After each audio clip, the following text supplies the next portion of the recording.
Por favor, abra um texto da palavra, João capítulo 20, leremos dos versos 19 a 23, apenas estes. João capítulo 20, Evangelho de Jesus, segundo escreveu João, o capítulo é o 20, os versos 19 a 23, e quero tratar com vocês a respeito, hoje um culto de ceia. Aliás, todo culto a gente tem que falar de Jesus, e mais ainda no culto de ceia, na verdade, culto bom para falar de... Quer falar de alguém, irmãos? Fala de Jesus, que isso aí não tem erro, não. Tá bom? Vamos falar de Jesus mais uma vez. João capítulo 20, versos 19 a 23, os benefícios da presença de Jesus, tá bom? Os benefícios da presença de Jesus é o que vamos tratar hoje. Leia com muita atenção o texto e, por favor, se você puder, deixe a sua Bíblia aberta, tá bem? Como sempre digo, seja ela eletrônica, seja ela impressa. Eu tenho aqui eletrônica impressa, seja ali, ó. A Letícia é muito rápida, ela sempre coloca para nós ali, mas deixa postos para você verificar o texto que leremos e alguns versículos auxiliares, para corroborar justamente ao tema de hoje, a palavra do Senhor aos nossos corações. João capítulo 20, versos 19 a 23, diz assim: Ao cair da tarde daquele dia, o primeiro da semana, trancadas as portas da casa onde estavam os discípulos com medo dos judeus, veio Jesus, pôs-se no meio deles, pôs-se no meio e disse-lhes: Paz seja convosco. Vamos repetir isso aqui.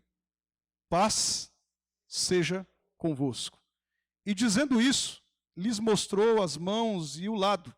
Alegraram-se, portanto, os discípulos ao verem o Senhor.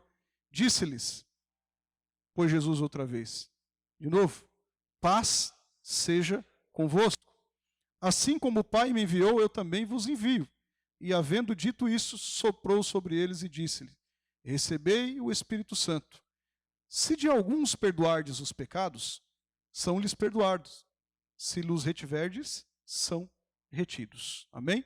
Curve sua cabeça, sentado mesmo, vamos orar ao Senhor mais uma vez. Deus querido, Deus eterno, mais uma vez, Senhor, nós estamos na Tua presença, Pai, e agora prontos a ouvir a Tua boa voz, nos guiando, falando conosco, Pai, nos instruindo, dando paz ao nosso coração. Senhor, fala, Pai, porque nós necessitamos da tua boa voz, Pai. Crava essa palavra no nosso coração, Senhor, e certamente não erraremos o alvo, não erraremos o caminho. Senhor, se há alguém aqui debilitado, fala diretamente, Pai, como uma flecha que acerta o alvo ao coração dessa pessoa. E, Senhor, se há alguém aqui num caminho tortuoso, faz também, Senhor, com que essa palavra recobre, Pai, a atenção desta pessoa e coloque novamente nos caminhos que perpetuam as veredas de Tua justiça. Deus precioso, fala mais uma vez, Pai, ao nosso coração. Precisamos ouvir a Tua voz, que seja a Tua falar e não a mim. Eles não querem me ouvir, eles querem ouvir a Tua voz através da Tua palavra. E certamente eu preciso também ouvir a Tua palavra. Senhor, mais uma vez, Senhor, Te agradecemos por tão preciosa dádiva de estarmos aqui unidos para isso. No nome de Jesus agradecemos. Amém. Meus irmãos, nós lemos aqui o capítulo 20 de João, Evangelho de Jesus, segundo escreveu João. É um daqueles evangelhos, só para a gente recapitular e relembrar. Nós temos aqui, não são 4 visões de evangelhos diferentes. Na verdade, fala do mesmo Jesus, tá certo? As perspectivas ali são distintas. Os posicionamentos onde eles estão, a forma com que eles estão vendo ali, embora seja o mesmo Jesus, são distintas, mas o evangelho é o mesmo. Você tem aqui os evangelhos sinóticos, por exemplo, Mateus, Marcos e Lucas. Evangelho sinótico é semelhante, muito parecido ali. Os milagres que estão em um estão nos outros, uma forma ou outra ali só de diferenciação do ponto de vista onde se está escrevendo, o prisma pela qual se está escrevendo. Mas João não está encaixado dentro desses evangelhos sinóticos. João não está dentro dos evangelhos semelhantes. Você vê, por exemplo, um Mateus falando para um povo judeu, especificamente falando, claro que tudo isso ecoa ao nosso coração, mas a princípio ali falando ao povo judeu.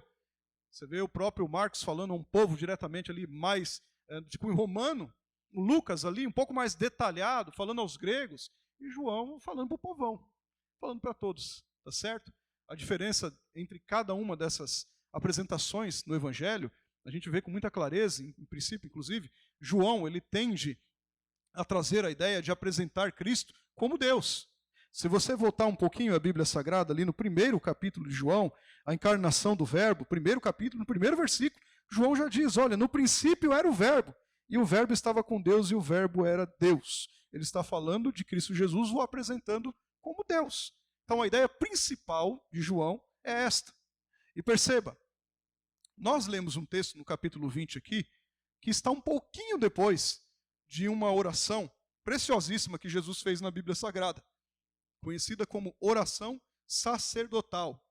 Essa oração sacerdotal, um pouquinho anterior, páginas anteriores, escrita no capítulo 17, é uma das mais formidáveis e esplendorosas orações que você vai encontrar lendo na Bíblia Sagrada que uma pessoa fez. Se não a mais formidável. Eu diria isso, a mais formidável oração que uma pessoa fez, Cristo Jesus. Nessa oração sacerdotal do capítulo 17, Jesus está orando aqui por si mesmo, um pouquinho antes da crucificação, por si mesmo. Ele está orando aqui pelos seus discípulos que estavam ali com ele, não é? Não somente os 12, ali já tinham bastante discípulos, né, que andavam com Jesus, mas também ele estava orando por aqueles que ainda viriam a crer. Nós, no caso. Jesus já estava naquele momento orando por cada um de nós que viríamos ainda a crer. Naquela época, Jesus já estava orando por nós. Percebe? Uma das orações mais esplendorosas que tem na Bíblia Sagrada, João capítulo 17. Então veja, depois disso daqui, Jesus agora vai em direção desta oração a um lugar chamado Ribeiro de Cedron. Foi para lá que ele foi, onde havia um jardim. E neste lugar aqui, você vai notar, lendo o Evangelho de Jesus, segundo escreveu João, e até outros textos bíblicos, que era um lugar recorrente. Jesus sempre estava nesse lugar. Ele sempre ia para o outro lado do Ribeiro de Cedron, ele sempre estava nesse jardim, e a ideia de Jesus estar ali era para se retirar para orar. Ele chama inclusive alguns discípulos para que estivessem com ele ali algumas vezes. Ele está indo para lá para se retirar, falar com Deus, orar, sempre, é recorrente, você vai ver Jesus sempre voltando para esse lugar. Nós nos deparamos com uma cena inicial, então, a partir daqui, do caminho da crucificação de Cristo Jesus. Jesus, nessa oração de João 17, dado o momento desse capítulo, ele está pedindo ao Pai, não para nos livrar do mundo, na verdade, mas para nos guardar. Ele está falando, olha, Pai, eu vou para junto de Ti, mas eles não vão ficar aqui sozinhos. Guarda eles, Senhor. E depois até ele diz, a respeito do Espírito Santo, um pouco mais à frente, que ele não nos deixaria órfãos, inclusive, mandaria o Espírito Santo para que estivesse conosco. Nós vemos então uma ação inteiramente da Trindade. Mas isso não eximiu do fato de Jesus ir caminhando, e aqui em direção à cruz, é claro, isso daria um tempo depois.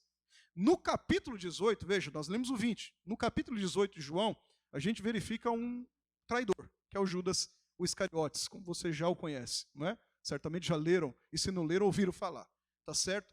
Com uma escolta, ele aparece lá no capítulo 18 com uma turma lá, com uma escolta, com a presença aqui dos principais sacerdotes e dos fariseus. E Jesus, então, aqui se antecipando, porque naturalmente ele sabia de todas as coisas, claro, não é verdade, era o próprio Deus encarnado, ele lhes questiona. Jesus falando para eles, que vocês estão procurando quem? Não é que ele não sabia, sabia. Quem é que vocês estão procurando? Jesus faz essa emblemática pergunta no capítulo 18, no verso 4 e no verso 7. 2 vezes Jesus fala isso. Judas chega lá, recapitula e mentalize aí na sua mente. Com uma escolta, está fariseu, está os principais ali, sacerdotes, eles vão atrás de Jesus. Judas já o tinha entregado, vendido por 30 moedas de prata, não é verdade? E Jesus está falando, mas vocês estão procurando quem? Então, estes que estavam procurando, evidentemente, prender Jesus, agora se deparam, daqui a pouquinho, estou fazendo um salto aqui no contexto histórico, com um outro personagem, não mais o Judas agora, mas com Pedro. Pedro, então, saca uma espada, tá certo? Olha o que ele faz. Ele saca uma espada e decepa a orelha, né, de uma pessoa. Ele decepa, corta a orelha de um servo do sumo sacerdote. O nome dele era Malco. Pedro faz exatamente isso. Após essa cena, então, Jesus ele é levado preso, ele é conduzido para Anás. Anás ali, o sogro de Caifás, era o sumo sacerdote daquele ano. Ele é preso e conduzido para essa pessoa. E antes de Jesus ser interrogado aqui por Anás, Pedro, que ficava assim de longe seguindo Jesus, olhando ao longo, né, ao largo, para onde estavam levando Jesus, estava dando uma espiada lá em Jesus. Pedro, olhando de longe, ele verificava o que estava acontecendo, para onde ele seria conduzido. E na primeira vez que Pedro nega Jesus, está no verso 17 desse capítulo que eu falei para vocês. Ele está olhando Jesus de longe. Antes, Jesus já tinha dito que ele negaria. Ele falou, não, só por cima do meu cadáver vão te levar, aquela coisa toda. E a primeira vez que ele nega está no verso 17. Saltando alguns versos, no verso 25 desse capítulo, tornam a perguntar para Pedro, né, se ele não era um dos discípulos. Pedro, então, ele nega a segunda vez. Fala, não, que dia foi isso, né? Não sei nem quem são. Ele fala isso. Depois disso aqui, no verso 26, um versículo depois, ainda no capítulo 18, né, um dos servos do sumo sacerdote, que era, né, parente daquele que teve a orelha decepada, olha que coisa, hein? Parente daquele que teve a orelha decepada por Pedro, falou, opa, você é aquele lá. Ele reconheceu Pedro. Você estava lá com ele, você estava no jardim.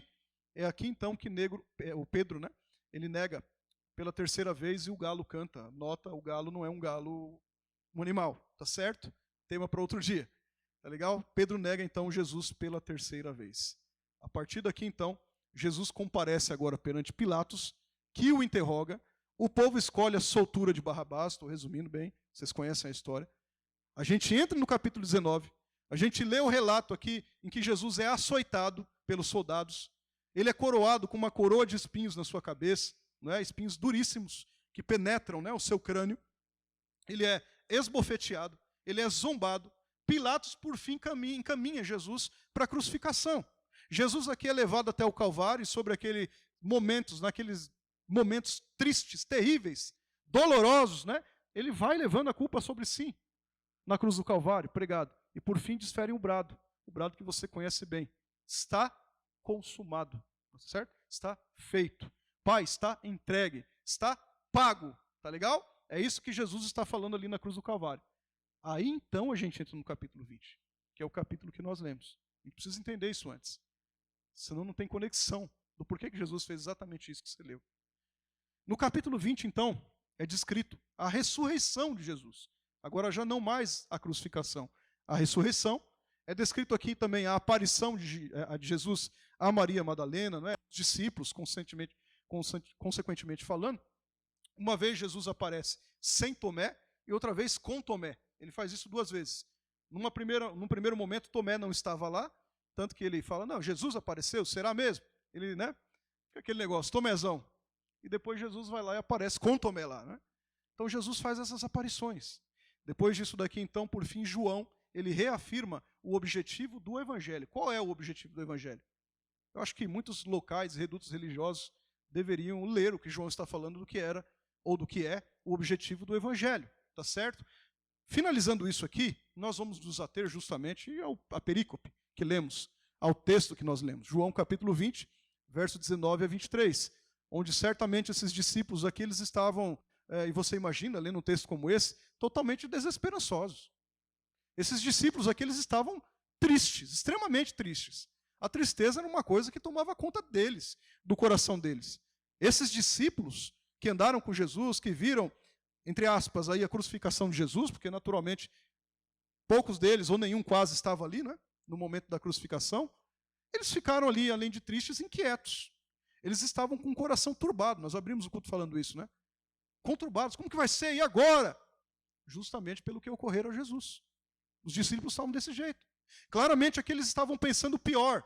Certamente aqueles não tinham se atentado à esperança da ressurreição de Cristo, que inclusive já tinha sido dito a eles.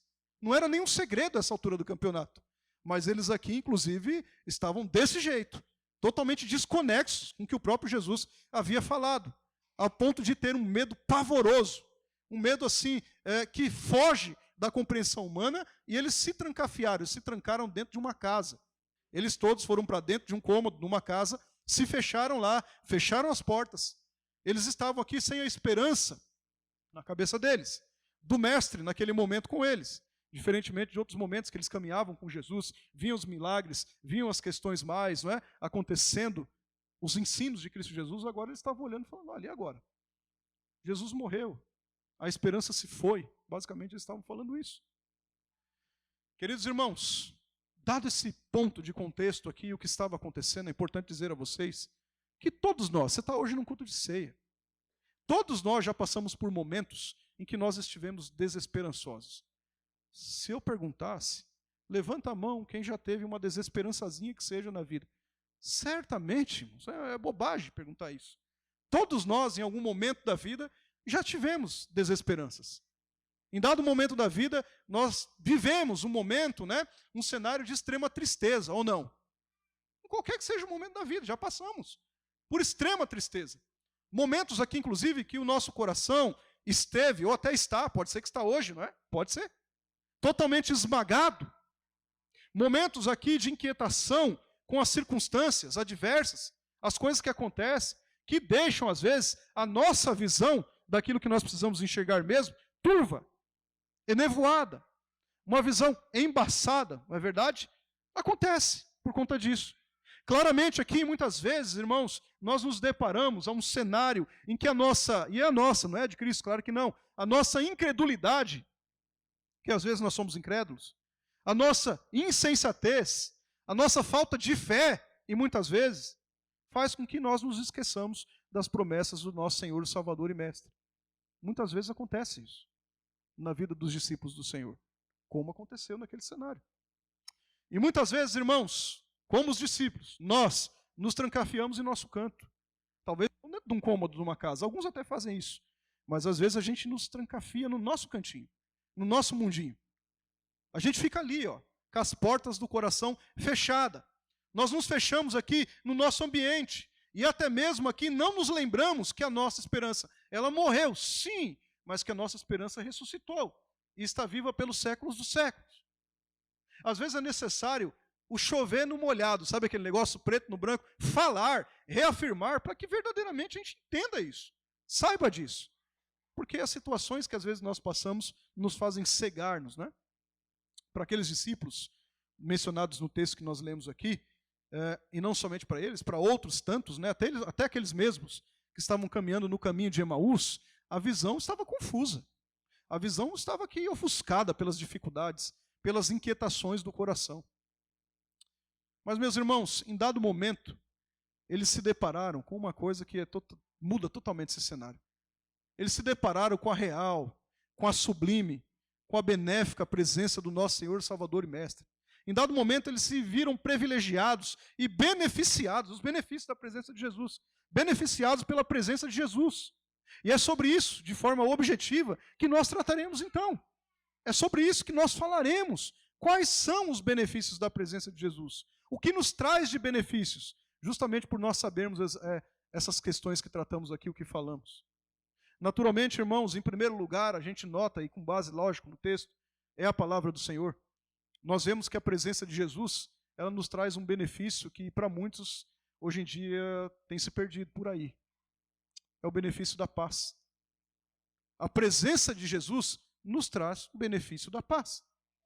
João capítulo 20, verso 19, vocês repetiram comigo na leitura. Não é isso que está dizendo aí? João capítulo 20, verso 19, ao cair da tarde daquele dia, o primeiro dia da semana. Qual era o primeiro dia da semana? Qual era, irmãos? Esqueceram? Primeiro dia da semana. Domingo? Dia do Senhor, não é? Jesus foi crucificado numa sexta. E ressuscitou quando? Domingo, dia do Senhor. Ao cair da tarde daquele dia, o primeiro da semana, o que estava fechado lá? O que estava fechado lá? Você está lendo ali? As portas estavam trancadas. Onde estavam os discípulos, tudo feliz. É assim que está escrito aí?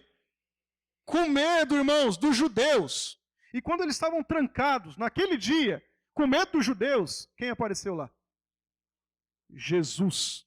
A presença de Jesus. Ele se pôs no meio deles e disse para eles: paz seja convosco. Você percebe que a presença de Jesus traz o benefício da paz? Note aqui que eles estavam aqui trancafiados, pavorosos, amedrontados, sem esperança, sem alívio a um coração ferido porque o mestre tinha morrido. Note aqui também que mesmo que com a mensagem de Maria Madalena, porque Jesus já tinha aparecido para ela. Jesus já tinha aparecido, inclusive, falando assim, olha, vá lá e diga para Pedro. Jesus falou isso. Por que ele disse isso? Porque Pedro, em cenários antes aqui, tinha o negado. E Pedro, pavorosamente, amargamente chorou pelo seu pecado. Quando Jesus ressuscita, a primeira coisa que ele faz, ao aparecer a Maria, ele fala, diga para Pedro. Vai lá falar para Pedro. Percebe? Mas mesmo assim, eles estavam, depois dessa notícia, depois de Maria ter contado a eles estavam lá, trancafiados naquela casa, pavorosos, com medos. E aí Jesus aparece lá no meio e fala, paz seja convosco. Fala isso. Eles estavam aqui, irmãos, focados apenas nas circunstâncias que os olhos podem ver. É isso que eles estavam fazendo. Eles eram discípulos, como nós, pecadores e seres errantes. Eles estavam olhando apenas para as circunstâncias. Eles estavam aqui apenas focados nas debilidades da alma e não na esperança do porvir, que inclusive Jesus já tinha falado que aconteceria. Eles estavam aqui focados apenas nas coisas naturais. Eles não estavam aqui atentos nos fatores espirituais e muito menos nos sobrenaturais. Eles estavam vendo só as questões naturais, trancados na casa. O sentimento deles era angustiante, irmãos. Eles estavam em crise. Você já viu alguém em crise? Existencial, inclusive? Eles estavam em crise. Eles estavam aqui em desassossego no coração. Eles estavam aqui abatidos, aflitos pela morte de Jesus. Esse era o cenário. Eles estavam aqui numa conturbação extrema por não mais terem um mestre, repito, na cabeça deles, por perto, né? Percebe? Nunca Jesus os abandonou. Mas eles achavam que o mestre foi embora, ele morreu e agora? Não está mais no nosso meio.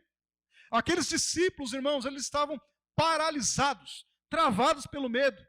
Quem sabe aqui ao mesmo tempo imbuídos, né? Aqui impregnados, mergulhados em uma culpa. Além do medo, eles tinham culpa. Por que isso? Porque talvez, aí é um talvez, tenha pesado sobre eles aquele pensamento de que, olha, nós deixamos Jesus ser crucificado e a gente não fez nada. Talvez eles estavam passando por essa culpa. E era exatamente o cenário. Você percebe? Nesse cenário aqui, um cenário totalmente estarrecedor à alma, e quantas vezes, irmãos, nós mesmos não nos deparamos com situações semelhantes? Nos deparamos. Às vezes nós estamos aqui mergulhados nos nossos medos. Às vezes nós estamos aqui imersos em nossa culpa, e estamos mesmo.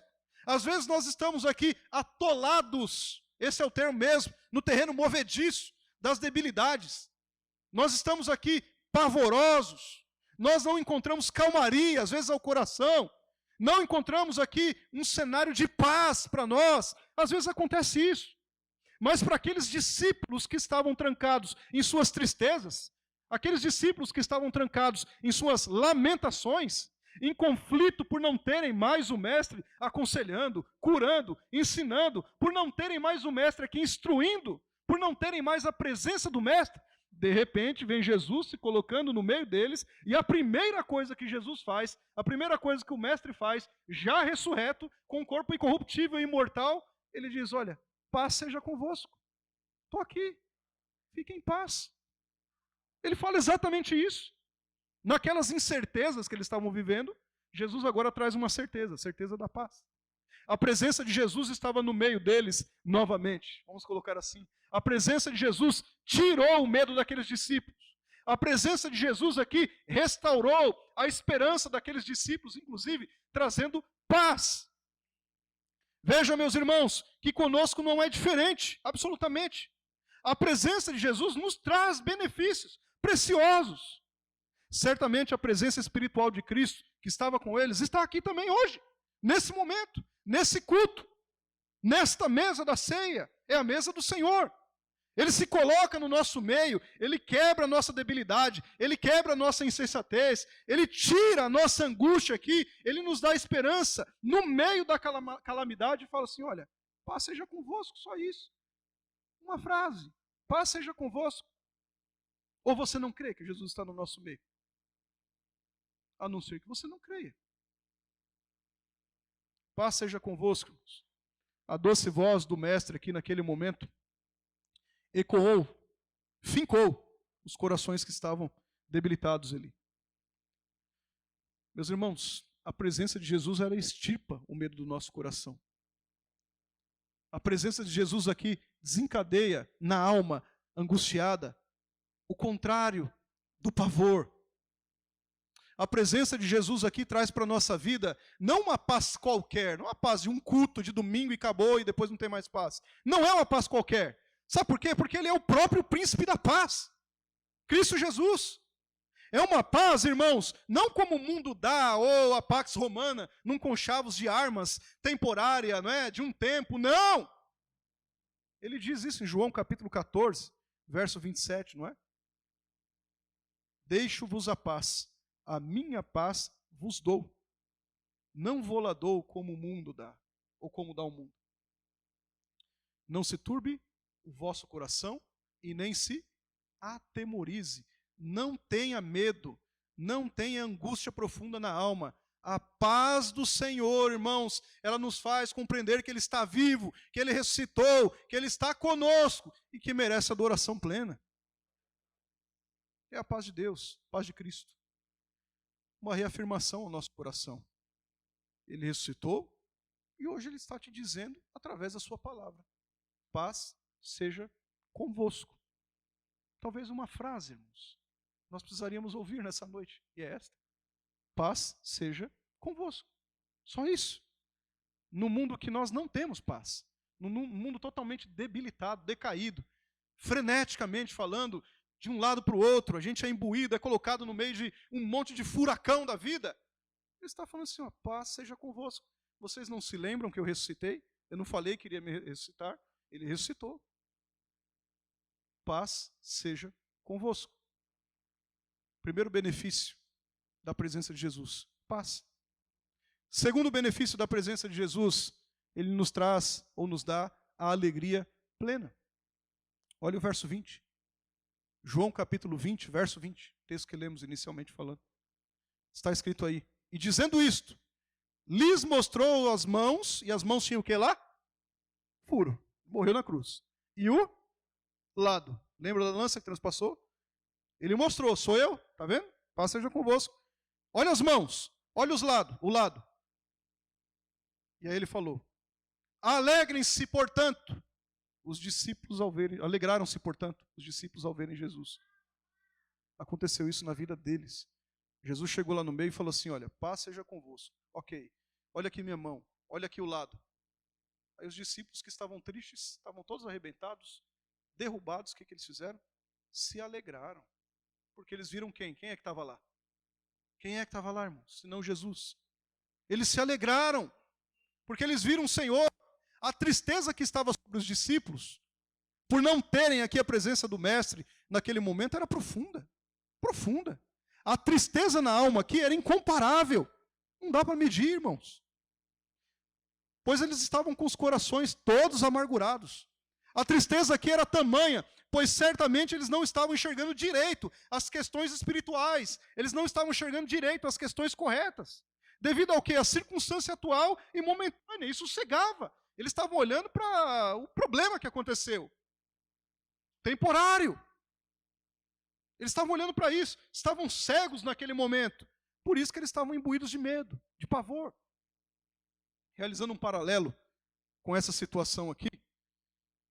Não somente estes, mas note a tristeza no coração de outros discípulos.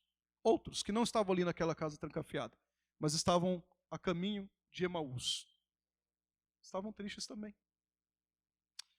Lucas capítulo 24, verso 13 a 19. Leia comigo. Lucas capítulo 24, verso 13 a 19. Naquele mesmo dia, 2 deles não estavam na casa, eram outros. 2 de quem? 2 discípulos. Estavam de caminho para uma aldeia chamada Emaús, distante de Jerusalém, 60 estádios. Só para você se familiarizar, 60 estádios dá mais ou menos 12 quilômetros de distância. Mais ou menos isso. Tá certo?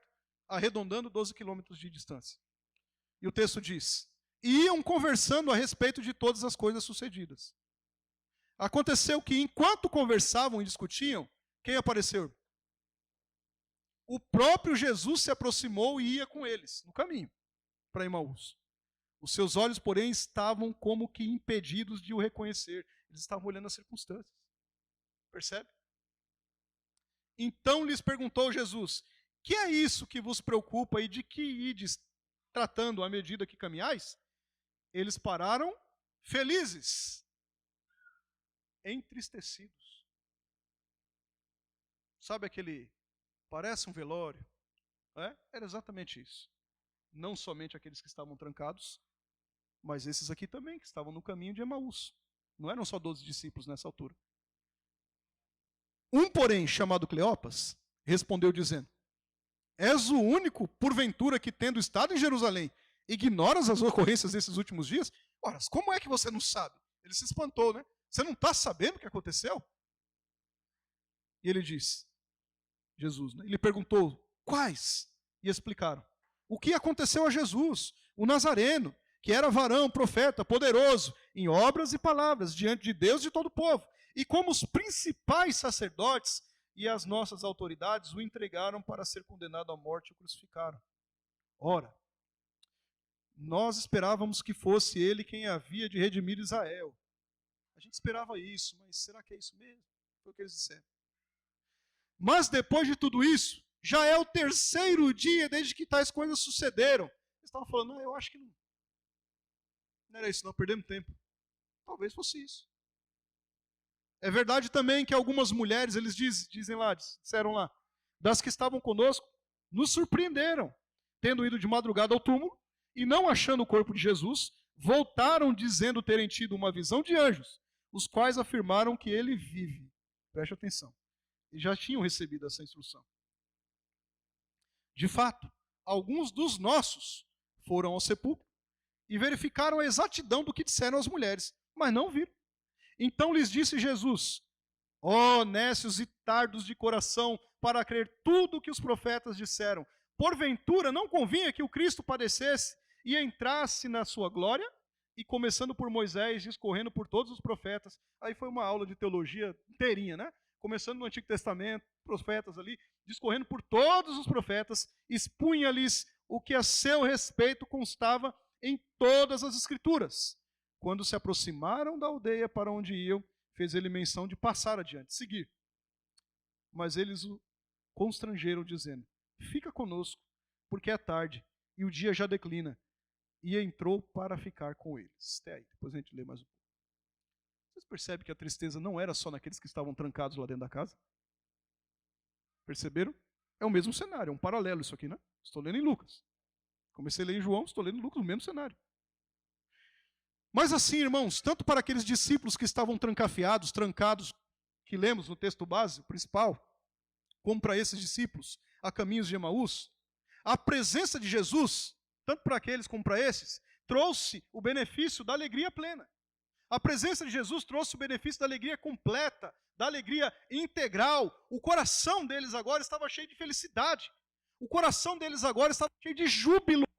É a presença de Jesus. O coração deles agora estava cheio de deleitamento. O coração deles agora não estava mais numa tristeza profunda, ao contrário a isso, estava numa alegria transbordante, uma alegria aqui indizível, uma alegria aqui que só a presença de Jesus pode trazer. Note o que aconteceu quando a presença de Jesus estava com ele. Volte lá para João 20, 20. E dizendo isto, lhes mostrou as mãos e o lado. O que eles fizeram? Se alegraram, alegraram-se. Portanto, os discípulos ao verem o Senhor, eles se alegraram, irmãos, demasiadamente ao verem o Senhor. A presença de Jesus também trouxe a sublime alegria ao coração daqueles discípulos de Emaús.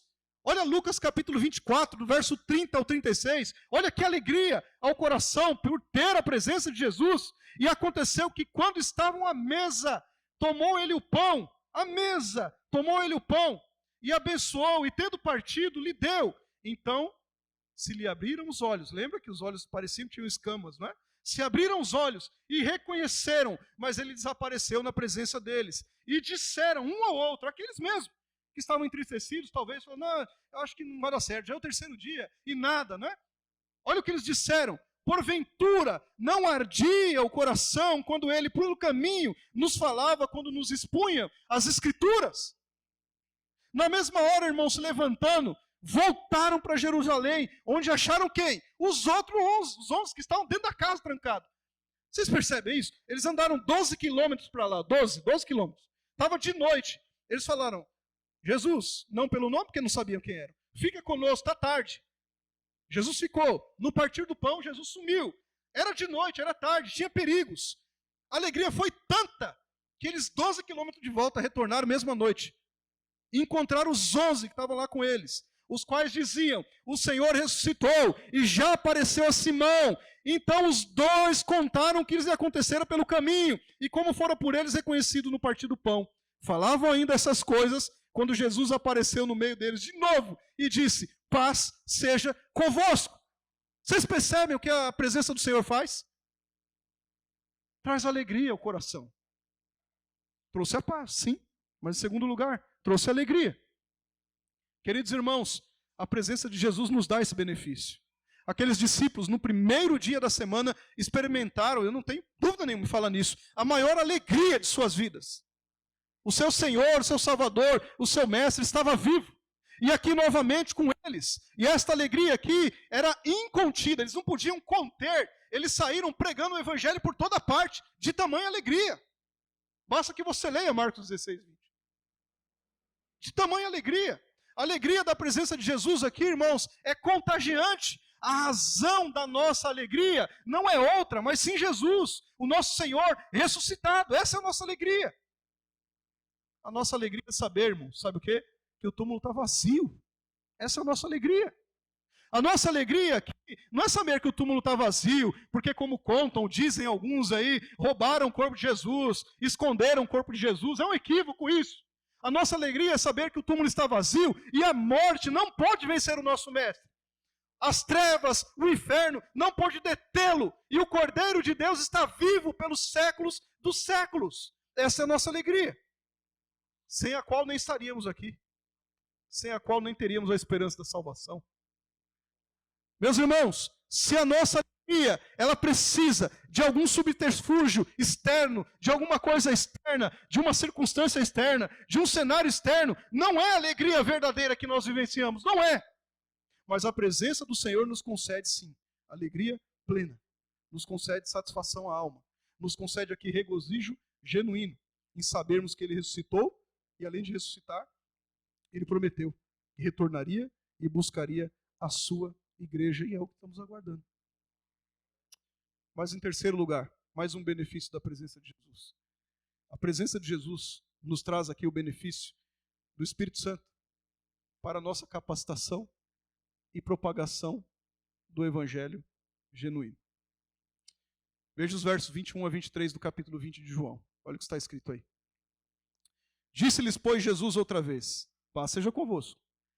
Assim como o Pai me enviou, eu também vos envio. E havendo dito isso, soprou sobre eles, aliás, e disse-lhes, recebei o Espírito Santo. Se de alguns perdoardes os pecados, são-lhes perdoados. Se os retiverdes, são retidos. Se você notar bem, essa passagem aqui ela está no imperativo. Se você ler com mais calma, ela está no imperativo. O verbo aqui é recebei, não é conjugado, é recebei. Retrata aqui uma ordem de Jesus. Como se ele dissesse, olha, eu já soprei o Espírito Santo sobre vocês. É como se ele dissesse isso. Eu já soprei, por que vocês não estão entendendo? Vocês estão... Como que é o negócio? Percebe? A presença de Jesus Cristo, irmãos, naturalmente, traz o poder do Espírito Santo para a sua igreja. Claro. Esse poder do Espírito Santo aqui, ele traz o que senão? Uma confirmação da paz de Cristo. Senão uma confirmação da alegria de Cristo. E concede, comissiona, capacita-nos para a missão de pregar o Evangelho. Não é isso? Não foi o que ele disse aos discípulos? E reafirmou isso algumas outras vezes mais? A presença de Jesus nos traz o benefício do Espírito Santo em relação ao comissionamento, da propagação do Evangelho através das nossas vidas. Isso aqui era a mesma coisa que estava na vida dos apóstolos, irmãos. Posterior a esse cenário, inclusive. Você vê Paulo fazendo isso depois. O próprio Pedro, parece que é outra pessoa depois.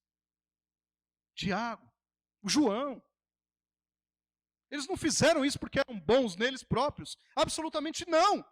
É o poder capacitador do Espírito Santo de Deus que veio como benefício da própria presença de Jesus. Tanto quando ele encarnou, como aqui ressurreto, soprando sobre eles. Não é o líder religioso, meus irmãos. Talvez alguns possam pensar nisso. O líder religioso que joga o paletó nas pessoas, que derruba as pessoas no culto, que bate nisso, bate naquilo, sopra o microfone, essas bobagens que a gente vê por aí afora. Muda até a entonação de voz, né? O camarada fala assim, ele muda. Ele é paulistano, ele fala com sotaque nordestino, para ficar mais. Não é isso que é a presença de Jesus. Tá bem? Não é a presença de Jesus eu chegar aqui, gritar, falar baixinho, dar cambalhota, pular, carregar banco na cabeça. Isso não é a presença de Jesus. Não é. Mas sim o Espírito Santo que dá à igreja justamente esse poder capacitador. É Jesus quem nos enche do Espírito Santo, nos capacitando no cumprimento do seu plano. O negócio não é como você está aqui dentro, o negócio é quando você sai daqui. Tudo bem? Estar aqui dentro, amém, devemos estar aqui. É um quartel-general, né? Para recebermos instruções e praticarmos. Mas e o aspecto missional quando eu saio daqui? O Espírito Santo me capacitou para fazer o que eu devo mesmo? Eu sou um discípulo mesmo de Jesus?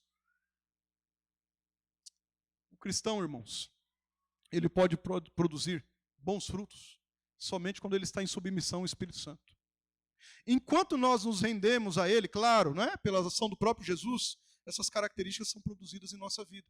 O fruto do Espírito Santo traz as características em nós aqui que nos auxiliam nesse comissionamento do propósito divino. Sem ele nós não vamos para lugar nenhum. Lembra de Gálatas capítulo 5, verso 22 e 23? O fruto do Espírito. Está lembrado? É o fruto no singular, com suas 9 características. Está lembrado disso? Amor, gozo, paz, longanimidade, benignidade, bondade, fé, não é? Mansidão, temperança. Isso aí é o fruto do Espírito. Poder capacitador de Deus para nós. Assim como aqueles discípulos, a presença de Jesus traz esse benefício do Espírito Santo de Deus e nos auxiliar o que é necessário, ou no que é necessário para que nós glorifiquemos a Ele, não a nós mesmos. O próprio Deus habitando em nós, agindo em nós, através de nós e apesar de nós, é justamente um dom do próprio Senhor designado para nós. Ele habita dentro de mim e dentro de você, pelo menos dos que são do Senhor, não é? O próprio Deus habitando dentro daqueles que são seus. Que privilégio, irmãos, nós temos em Jesus de Ele ser o nosso Senhor, Salvador e Mestre. Ele mesmo disse que a presença dEle jamais nos deixaria. Jamais. Mateus capítulo 28, verso 20, ele fala exatamente isso. Ensinando-os a guardar todas as coisas que vos tenho ordenado. Olha o que ele disse. Vamos ler junto? Vamos ler junto? No 3. 3. E eis que estou convosco todos os dias, até a consumação dos séculos. A presença de Jesus jamais nos deixará. Foi ele que disse. João capítulo 14, verso 18 e 19. Não vos deixarei órfãos. Não vos deixarei órfãos. Voltarei para vós outros. Ainda por pouco tempo, e o mundo não me verá mais. Vós, porém, me vereis. Por quê? Porque eu vivo, e vós também vivereis. É a presença de Jesus, irmãos. Não é outra coisa. Olha só, relembre aí. A presença de Jesus que nos traz inúmeros benefícios para a nossa caminhada cristã, nos traz o benefício da paz. Paz que extirpa os nossos medos, as nossas incertezas, as nossas dubiedades, às vezes até as nossas hesitações. É a presença de Jesus que nos traz a paz. Paz seja convosco. A presença de Jesus que nos traz o benefício da alegria plena, a presença de Jesus recondiciona a angústia, né, que está no coração em júbilo. Tira a tristeza e coloca regozijo. Tira a depressão e traz felicidade. É a presença de Jesus. Reafirmando e nos trazendo à tona a bendita esperança, que é Ele mesmo. A presença de Jesus, irmãos, nos traz esse benefício que eu acabo de falar. Do Espírito Santo de Deus nos capacitando para a propagação do Evangelho genuíno, verdadeiro Evangelho de Cristo Jesus. A presença de Jesus aqui nos concede o Espírito Santo para nós prosseguirmos abalizados no seu bom propósito, da qual nós somos partícipes pela misericórdia e pela graça divina. É a presença de Jesus, não é outra coisa. É a presença de Jesus, irmãos. Que Deus nos ajude. Que a presença do nosso bom Jesus esteja conosco. Nós partilharemos agora o pão, o cálice, a mesa do Senhor. Ele mesmo disse, anunciai até que eu venha. Ah, então Ele não está conosco? Está conosco. Acabei de ler o texto para você. Isso não é uma mesa protocolar, repito. Esse culto não é um culto protocolar, não é um passatempo. Nós estamos aqui porque a presença de Jesus tem nos sustentado. E graças a Deus por isso. Reafirme essas verdades no seu coração. Reafirme isso de forma a você sair daqui, inclusive depois desse culto, compreendendo as verdades santas do Senhor no seu coração, para que você, de uma vez por todas, nunca mais se esqueça de que a presença de Jesus está contigo e comigo também. Amém?